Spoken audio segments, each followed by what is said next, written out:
Legends, myth, and folklore have been around since the beginning of time. Tales of demons, lost souls, curses, psychopaths, and much more fill planet Earth's long past. Here in the United States of America, terrifying and unexplainable stories within small towns and communities have passed through the generations by word of mouth. Many of these tales go back hundreds of years and reflect a dark, sinister past. Horrifying encounters, unexplained disappearances, and strange apparitions have come and gone without answers. Answers we may never understand. From haunted cemeteries to vanishing hitchhikers, cursed land to murder sites. Come along with us carefully as we travel and venture into the legends of the locals.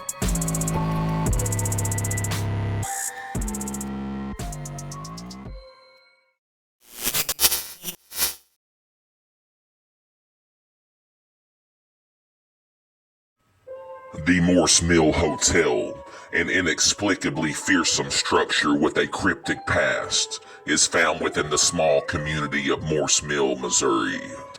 Historians tell that this land was originally held by the Spanish Empire. The hotel was initially a small farmhouse constructed in 1816. In 1859, President James Buchanan signed a deed giving a man named John H. Morse ownership of the land.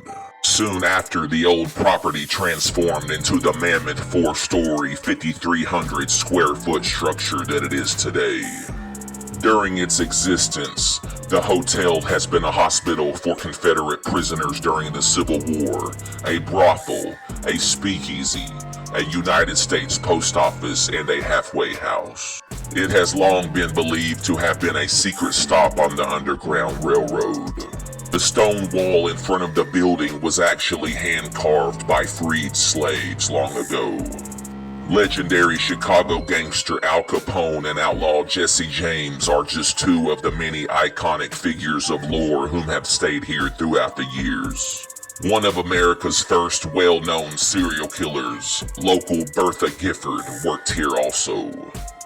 She supposedly killed 25 people in all that they know of. The hotel now operates as a local bed and breakfast, and over the last century it has become known as the scene of supernatural happenings galore.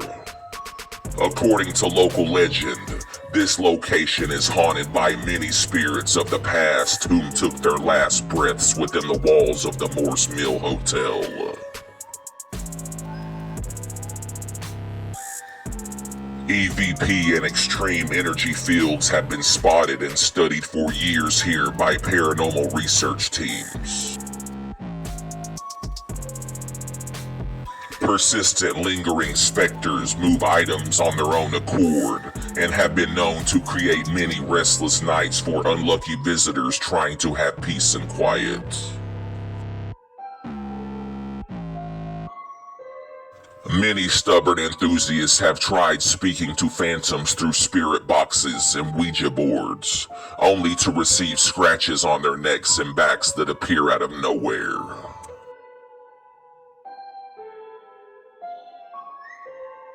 Hundreds of orbs have been captured on film, with voices also appearing on recordings that initially were not heard beforehand.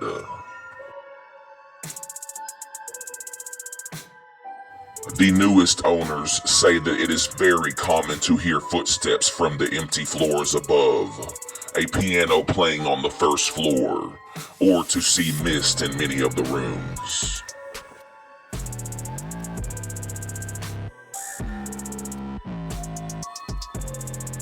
Unearthly figures in windows have been observed from outside.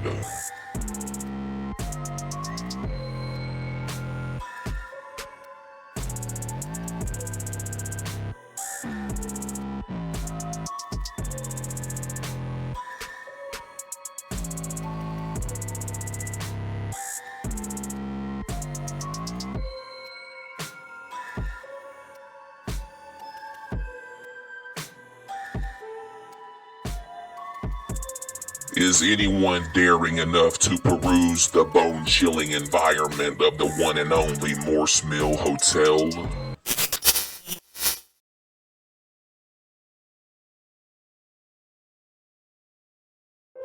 The Turning Angel of Natchez, an overwhelmingly mesmerizing statue of resounding fright, is found within the confines of the historic Natchez City Cemetery in Natchez, Mississippi. This monument is overlooking 5 headstones from over 1 century ago, each detailed inscription with the same day of death. At the downtown corners of Main and South Union Street once stood the Natchez Drug Company. The building, which was originally called the Temple Opera House, was purchased in 1904 by John H. Chambliss, the president of Natchez Drug Company.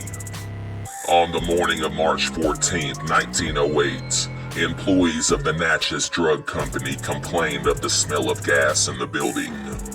A plumber was soon contacted. Using the light from a candle, the unfortunate plumber soon located the deadly leak in the basement. The horrific force of the explosion blew out the walls of the building and expelled brick, wood, and shards of glass in all directions around the structure. The 5-story brick building within minutes was completely collapsed. Trapped within the burning building were a number of company employees, including 5 young women who tragically perished. These 5 women were soon buried upon the cemetery hill located in the northernmost points of Natchez, at the Natchez City Cemetery. The owner of the Natchez Drug Company was so devastated that he soon purchased a lot to bury his employees, and he also purchased an angel monument to place at their gravesite. To this very day, still standing above those 5 graves is the eerily unique monument known to locals as the Turning Angel.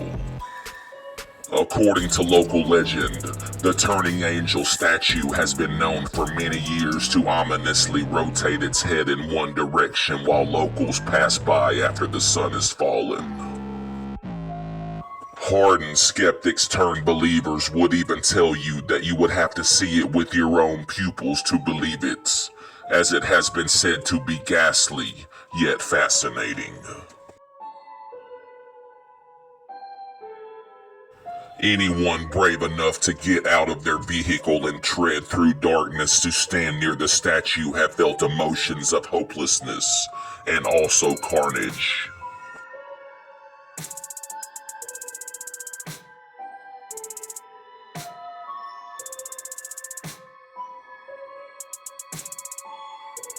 Strangely, this particular grave is not the only within the cemetery that sparks the interest of paranormal enthusiasts. The unique grave of Florence Irene Ford is one of the graveyard's most intriguing sights, and it's also one of the spookiest. 10-year-old Florence died of yellow fever on the 30th of October of 1871. During her short life, she was terribly frightened of thunderstorms, and whenever one occurred, she would rush to her mother to find comfort. Upon her death, her mother was so struck with grief that she had Florence's casket constructed with a glass window at the very spot where her deceased child's head would lay forever. The grave was constructed to provide an area that had steps that would allow her mother to descend to her daughter's level, so she could comfort her Florence Irene during storms. To shelter the mother during storms, hinged metal doors were installed over the area where the mother would occupy many stormy nights while at her child's grave. The glass window peering into the top of Irene's grave was cemented and covered following her mother's death in 1892. It is said that young Florence Irene's ghost roams the graveyard during storms, forever seeking comfort through her mother's soul. Other wretched happenings include unexplainable voices resounding from and around the grave of Florence Irene, odd noises, and the appearance of a persistently forming green substance found on anyone who dares to descend the steps into her grave.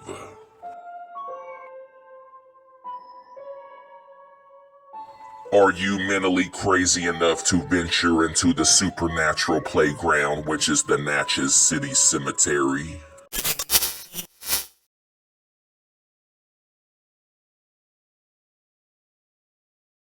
The Arkansas Inland Maritime Museum, a claustrophobically induced underwater craft known to creep out the bravest minds, is located upon the northern side of the Arkansas River in North Little Rock, Arkansas.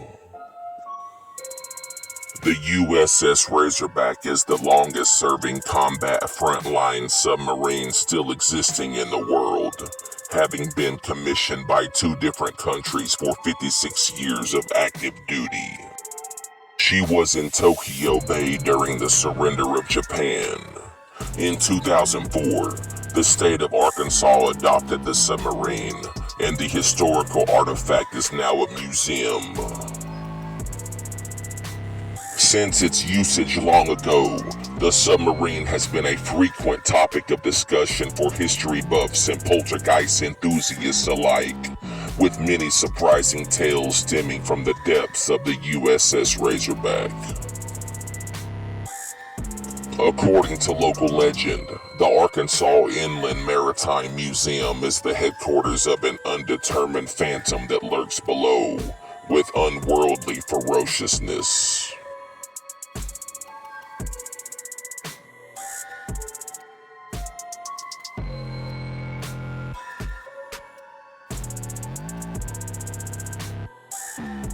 Staff and dozens of visitors have explained to others of their own personal encounters with this entity that strolls about the submarine.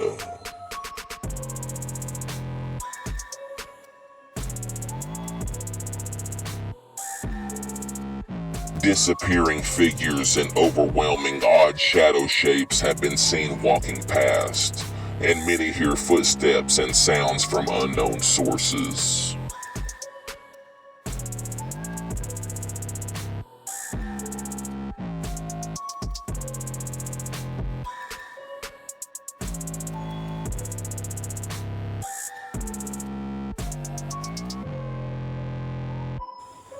Electromagnetic field detectors on site have picked up vast amounts of activity and data.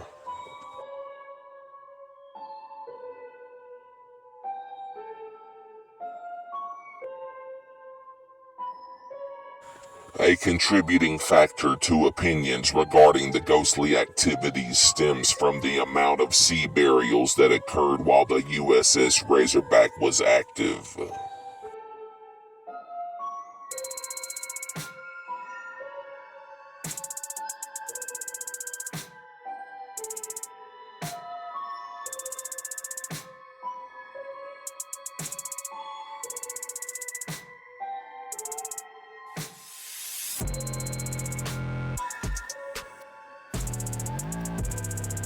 Stories from former war veterans come in abundance when speaking of deaths during the times of war in the past.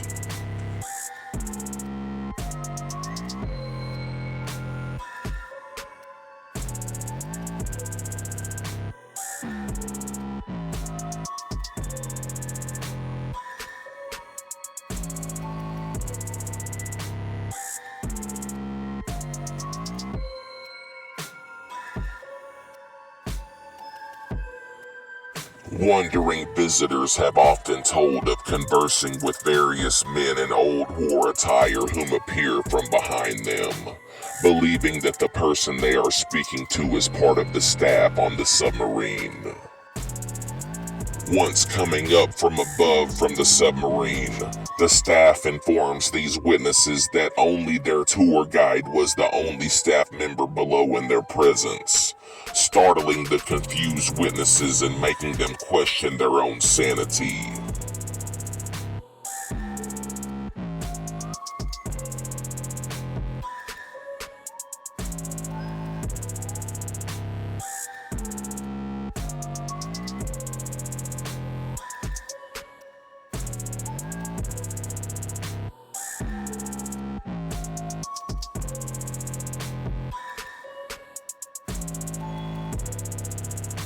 Many have heard someone or something faintly whisper an unknown language into their ear, only to turn around and see not a soul around.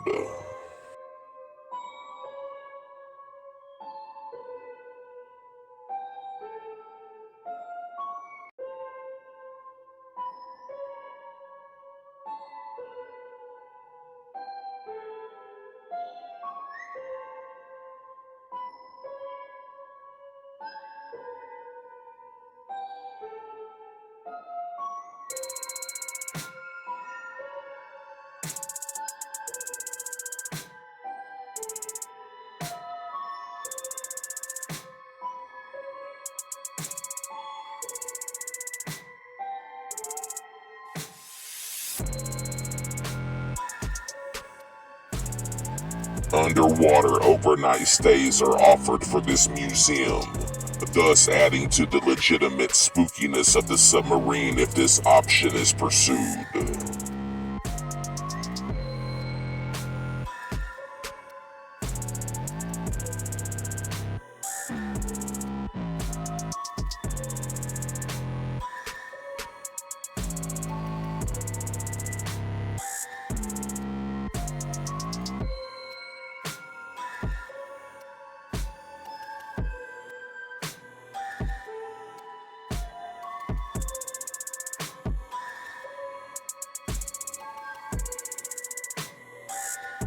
Are you brazenly thoughtless enough to go down below into the sinister epicenter, which is the Arkansas Inland Maritime Museum?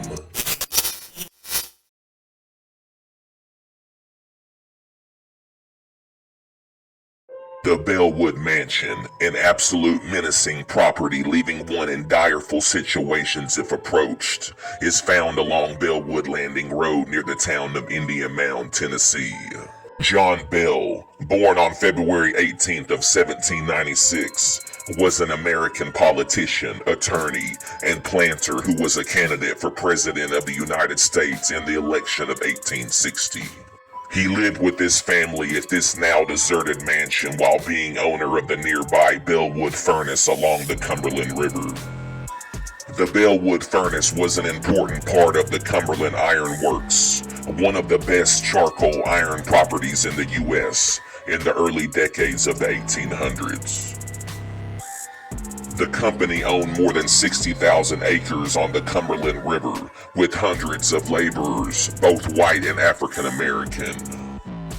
This area and surrounding areas, nicknamed Bellwood and Bellwood Hollow, primarily provided pig iron for Cumberland Iron Works rolling mill. During the Civil War, federal gunboats destroyed the Cumberland Iron Works and its rolling mill. The furnace was rebuilt before the end of the Civil War. John Bell's house and parts of the rebuilt Bellwood furnace remain today, with the land providing intricate accounts of thought-provoking moments involving paranormal phenomena. According to local legend, this abandoned mansion in the middle of the desolate woods is said to be a completely mind-blowing experience that has tendencies of being a magnet for ghost sightings and witchcraft galore.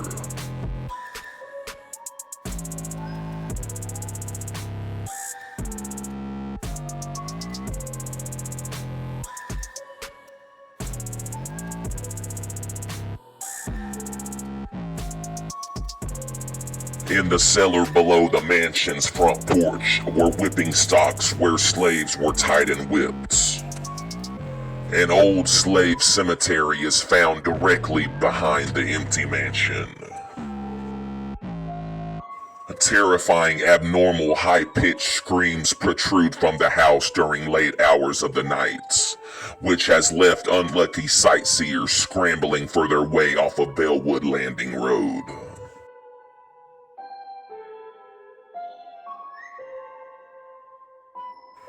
Semi-bold locals have merely parked outside of the locked front gates before having intense thoughts and sudden emotions of panic. Shadow-like figures have been witnessed passing through the nearby woods and surrounding land nearby the mansion. Slaughtered animals have been found around the house, with no reasonable explanation for what could have caused these seemingly demonic atrocities.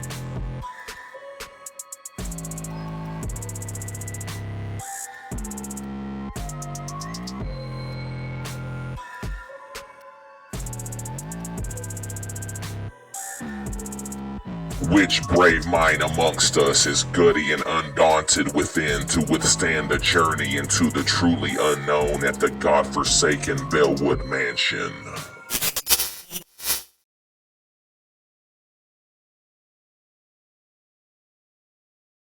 The St. Joe Road Cemetery, an enduringly suffering experience with a troubling graveyard, is located inside of the town of New Albany, Indiana. This site, now known as Slate Run Cemetery, was established in 1861. The first documented burial here was in 1850, with a total of at least 75 people buried underground here. Even though this cemetery does not have a physical address, many in the state of Indiana know this small bit of land very well, as it has been the cornerstone of intense strangeness and terrifying disturbances. According to local lore, an alleged old hanging tree is said to be the sole reason for all of the metaphysical hauntings here. The damned tree still stands in the middle of the cemetery, being the place where many long ago took their last breath on this earth in a terrible way for their sinful deeds. Locals passing along St. Joe Road tell of being chased past the entrance of the graveyard by unseen forces and disappearing entities, whom hiss and make loud growling noises. Paranormal documentation has led many to believe that a demon lurks the land forever, doomed for unknown reasons and trapped within the St. Joe Road Cemetery. Strange-looking orbs that appear out of nowhere have appeared in pictures at the cemetery.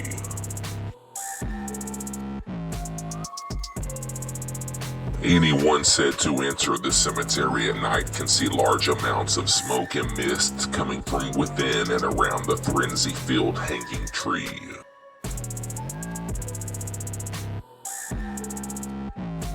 Could you undergo an encounter with the supernatural demonic force that surrounds the unheavenly grave site that is the St. Joe Road Cemetery?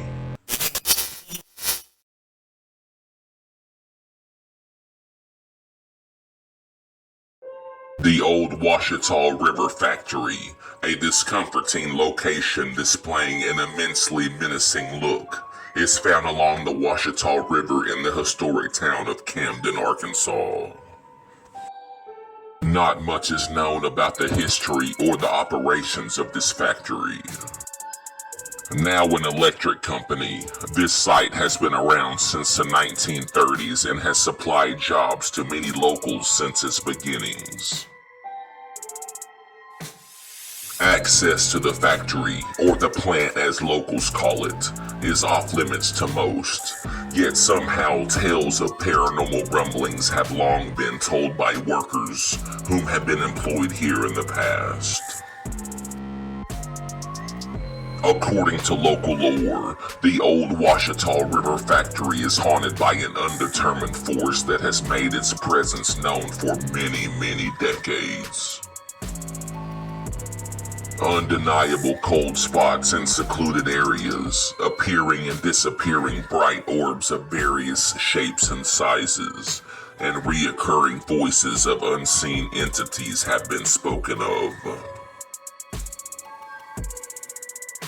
Other unlucky witnesses have reported seeing firsthand otherworldly apparitions that vanish when approached, making one unbelievable moment of fear.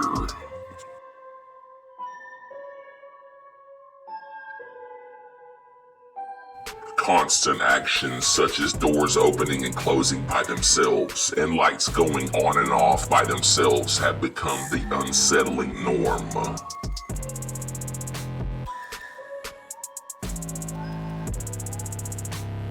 Locals of the past and current believe that an untimely death of a worker here is the potential cause of the ghostly environment here at the factory.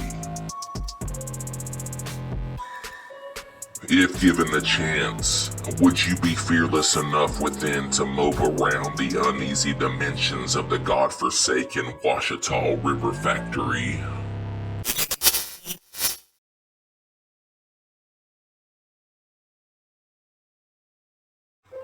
The Nash Farm, a grisly, intimidating 5.2 acres of land, is found at the centermost points of the city of Grapevine, Texas. Thomas Jefferson Nash and his wife purchased 110 acres worth of surrounding farmland in Grapevine in 1859. The initial log cabin home for his family was replaced by the current house around 1869. Through interpretive programs, events, and exhibits, these days the volunteers at the Nash Farm educate their community and tourists about the heritage and importance of the Grapevine Prairie and Grapevine's pivotal role in the development of North Texas. To this very day, this location is the oldest operating farmstead in Tarrant County, Texas. In the 100 years since the original Nash family lived here, troves of paranormal stories have flowed from the land in abundance at 626 Ball Street. According to local lore, the historic Nash Farm is still haunted by its original owners, none other than Thomas and Elizabeth Nash. Visitors have been pushed to their mental boundaries, becoming distraught from hearing supposed voices of spirits within all rooms of the house.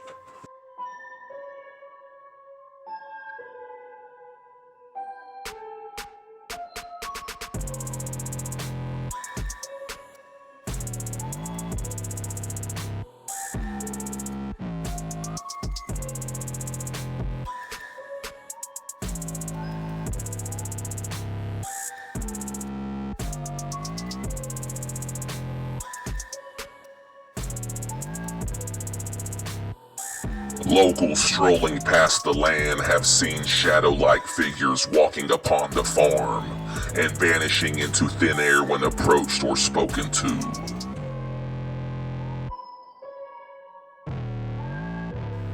Groups of animals kept on the farm can strangely sense oddities around the site, disturbingly panicking at random times for reasons unknown and unseen to the naked human eye.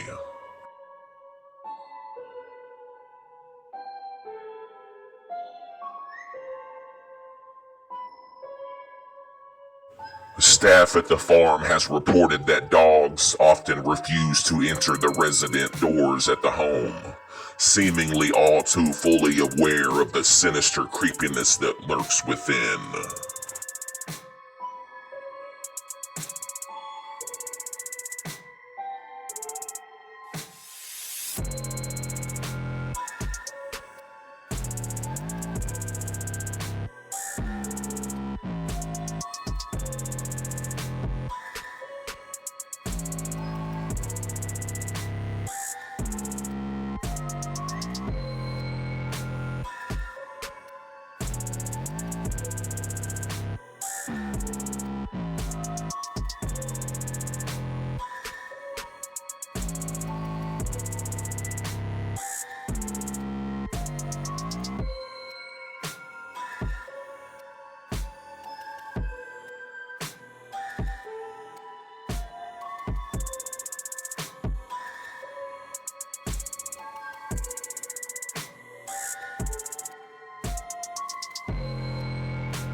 The staff at Nash Farm recognizes its own striking, haunting history. Thus is why on All Hallows Eve of every year, the location invites all ghouls and goblins of all ages to attend Bewitched by the Barn, a spooky night at the historically hair-raising farm. This family-friendly event features stories that become creepier as the night progresses.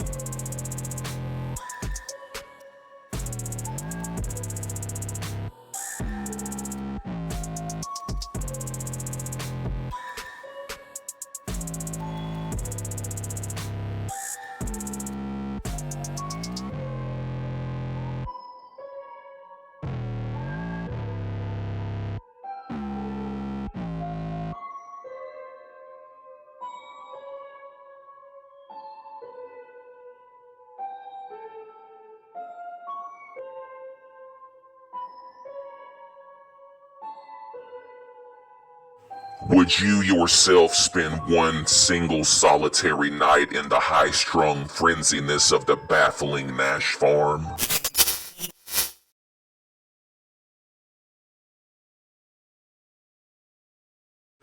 The old Fort Smith courthouse, an unbearably agonizing area significantly fond of the abnormal, is situated within the city of Fort Smith, Arkansas. The first fort at this site was established by the United States in 1817, as previously before this area was established as part of the Indian Territory. The original fort was later replaced with the second fort, which was operated by the U.S. military until 1871. The town of Fort Smith, Arkansas soon developed around the fort in the years to come. The fort was the first site of the United States District Court for the Western District of Arkansas, which had jurisdiction over western Arkansas and all of Indian Territory. It began operations in 1875 with the appointment of Isaac C. Parker as the first federal district judge here. This site includes the second historic fort constructed at this place.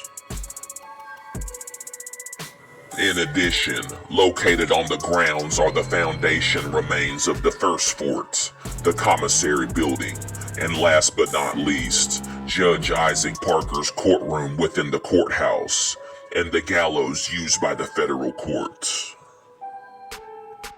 It is at this very spot that from 1873 to 1896, 86 men were executed for capital offenses. Most of these hardened criminals were as ruthless as they came during those chaotic days.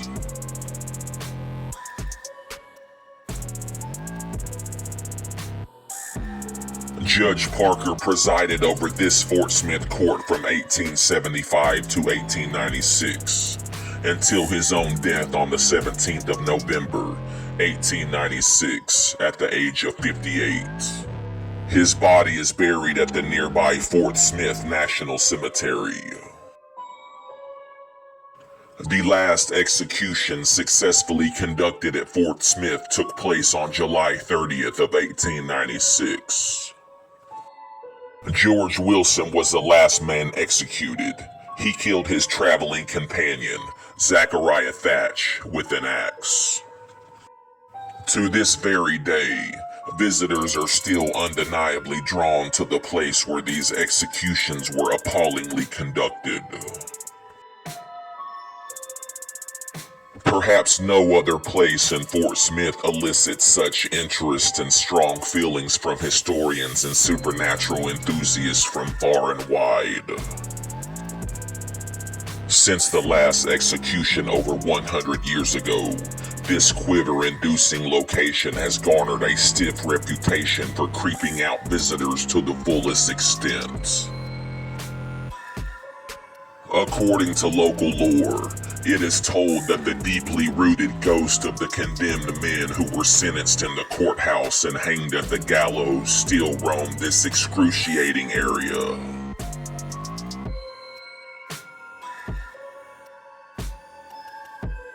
Observers have described an abnormally eerie feeling in the adjoining jail, a strong, indescribable feeling as if there was a presence hovering over and watching them.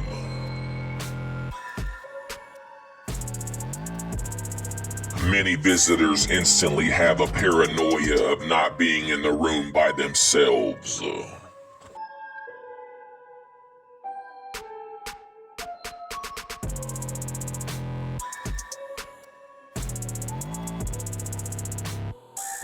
A true sense of evilness and heaviness on the chest overcomes people in the courtroom and at the gallows.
Extremely bright blue and white orbs have been beheld all around the old forts, with much more activity being around the lesser-known underground entrance to the courthouse.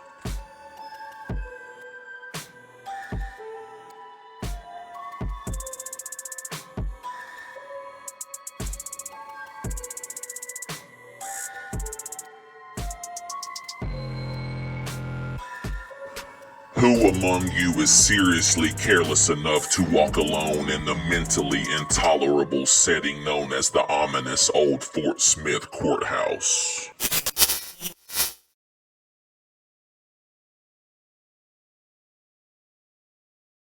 The Pulaski County Courthouse, a troubling structure with a steadfast amount of malignant atrocities, is located within the small town of Mound City, Illinois. Constructed in 1912 and damaged by the Great Flood of 1937, which took the lives of many in the booming town, the building remains in use today as the county's courthouse. The basement was used as a jail during the courthouse's beginnings, while the newer, more modern jail was being built to the side of this courthouse. The old jail is now demolished. After the flood, the population was drastically altered, gradually shrinking over time, with merely 500 calling Mound City their home today. Since the courthouse opened in 1912, locals and employed officials have spoken of this spooky enclosure with stories definitely not for the faint of heart. According to local legend, there were quite a few different and recognizable ghosts at the Pulaski County Courthouse and its land.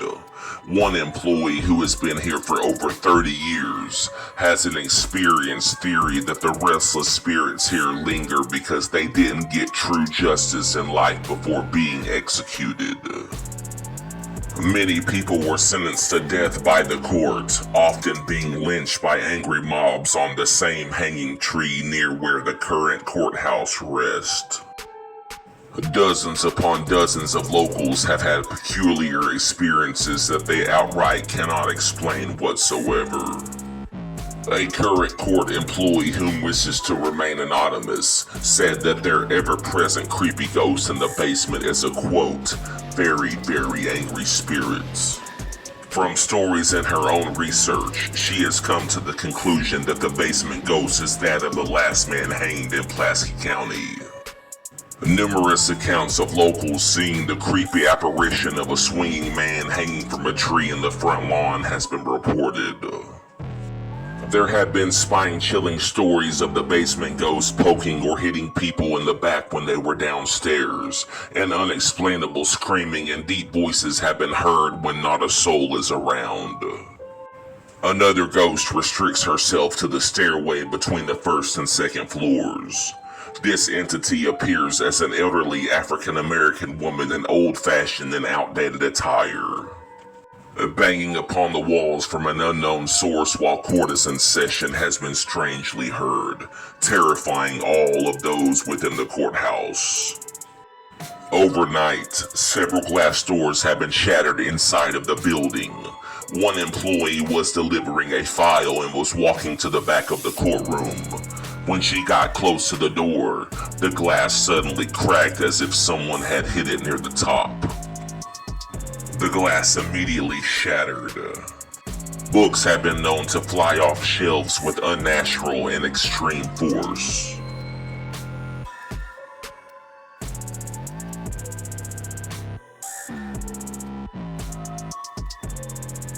Are you yourself defiant enough to cross into the outer limits of unknown darkness at the Pulaski County Courthouse?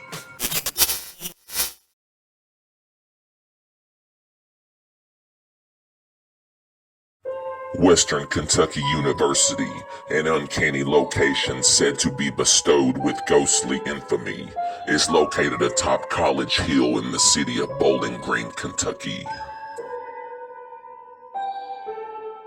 The location is now known as Western Kentucky was originally named Potter College, found 125 feet above downtown Bowling Green.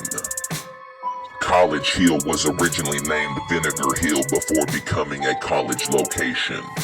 During the Civil War, a legendary fort was built in 1861 by Confederate Army troops under General Simon Bolivar Buckner. The newly constructed fort was named Fort Little. It was renamed for William Haynes Little after his 1863 death leading a cavalry charge in a late major Civil War battle in Georgia. The hill was later renamed College Hill, with remnants of the fort still visible to all.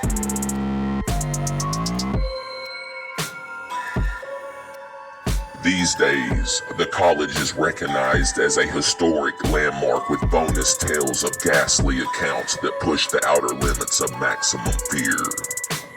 According to local legend, Western Kentucky University is rumored to have many resounding haunts in many different buildings upon the demoralizing campus land.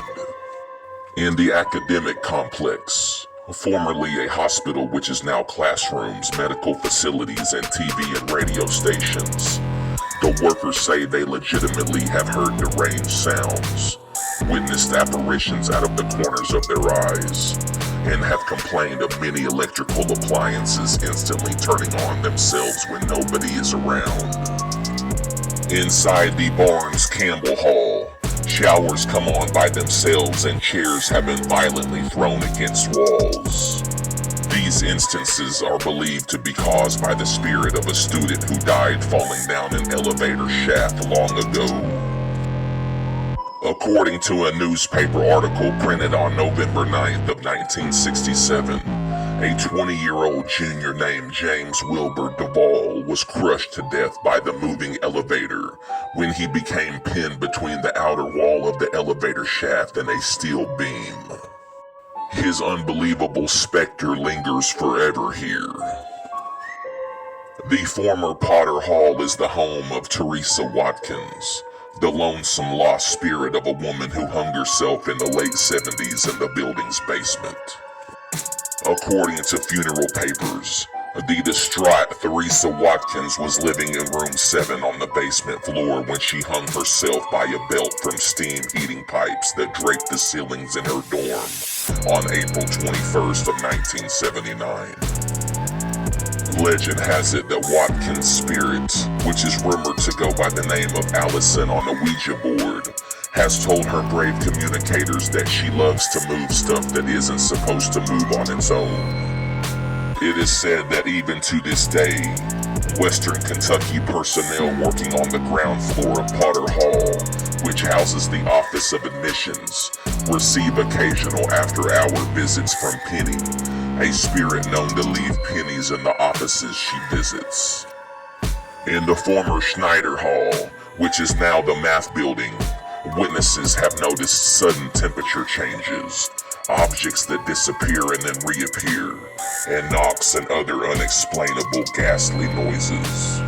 About 40 years ago during spring break, a man climbed through a window in the dorm upon the fire escape and murdered a sleeping girl with an axe. The girl managed enough strength to scratch the door of another girl who was too terrified to answer it. When the girl opened the door the next morning, she discovered her friend with an axe embedded into her head.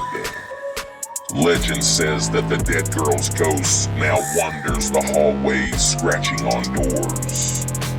Many residents report they have experienced mysterious doors slamming, footsteps and unlocked doors that lock them inside the bathroom. Inside the Van Meter Auditorium, students have seen the apparition of a worker who fell to his death from the catwalk years ago. His blood stain, it is said, remains on the stage to the astonishment of all, despite having been refloored. Another speculative reason behind the paranormal occurrences on Van Meter Auditorium is said to be originated below the ground. It has been reported that many caverns of deep caves rest underneath College Hill and the surrounding land. These are only a handful of stories of the buildings that are haunted at Western Kentucky University, with every building having their own sinister origins. The school's official website even promotes this ghostly lore, and each building's creepy legends are listed specifically in detail.